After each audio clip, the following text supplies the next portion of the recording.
আমরা ছোটোবেলা মাছ যখন আমার বাবা বাজার থেকে নিয়ে আসতো, ছোটোবেলায় দেখতাম যে মাছ শীতকালে অ্যাভেলেবেল থাকতো, অনেক সস্তা ছিল। তো এই বিরকেট মাছটা সাধারণত তখনকার মানুষ একদম খেতে পছন্দ করতো না। আর বিরকেট মাছ দেখা যায় তো যে দামও সস্তা ছিল। তো বিরকেট মাছের দামটা ছিল 70 টাকা থেকে 80-90 এরকম টাকার মধ্যেই ছিল।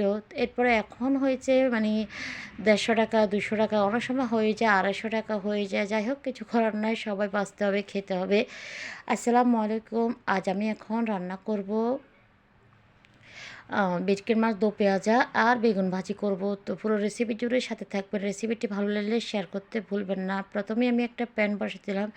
প্যান বসাই দিয়ে মাছ ভাজি রাখলাম, যে সেই মাছের ভিতর থেকে যে তেলটা ছিল সেই তেলটা আমি প্যানে দিয়ে দিলাম। তারপর দিয়ে দিলাম একটু কিছু বোতল থেকে তেল দেওয়ার পর তেলটা একটু গরম হওয়ার পরে দিয়ে দিলাম পেঁয়াজ এবং কাঁচামরিচ আর পেঁয়াজ একটু নরম হওয়ার পরে দিয়ে দিলাম আদা রসুনের পেস্টটা একটু কাঁচা গন্ধ চলে যাওয়ার পরে দিয়ে দিলাম হলুদের গুঁড়া, লাল মরিচের গুঁড়া, স্বাদ মতো লবণ, ধনিয়া জিরের গুঁড়া, সব মশলা একসাথে দিয়ে আমি একটু পানি দিয়ে মশলাটা খুব ভালো করে কষা নিলাম।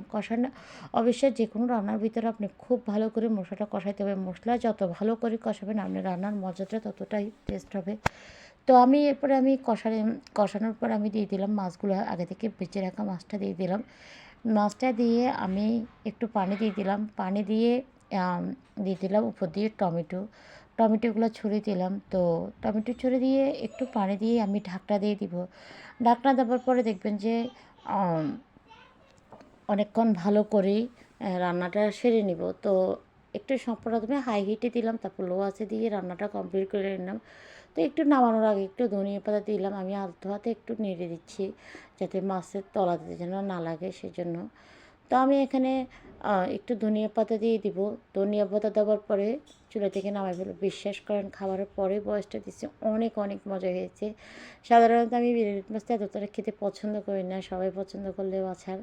তো আমি তেমন একটা খেতে চাই না। তো আজকে কিন্তু অনেক ভালো লাগছে, আপনাদের ভাইয়া অনেক পছন্দ করছে, আমার বাচ্চারা খেতে পছন্দ করছে।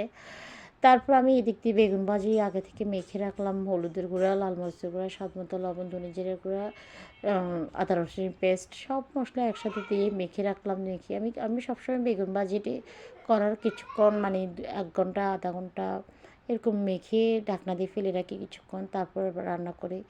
তারপর আমি সব রান্না কমপ্লিট, দেখতে দেখতে রান্নাটা কমপ্লিট হয়ে গেল। তো অবশ্যই সবাই দোয়া করবেন, আমার সাথে থাকবেন, লাইক কমেন্ট ফলো দিয়ে সবসময় পাশে থাকবেন। প্লিজ আপনারা সবাই আমাকে ভালোবাসা দিবেন আর আমার ভিডিওটির সাথে থাকবেন। অনেকক্ষণ ভিডিওটা ধৈর্য সহকারে দেখার জন্য সবার প্রতি ধন্যবাদ রেখে বিদায় নিলাম।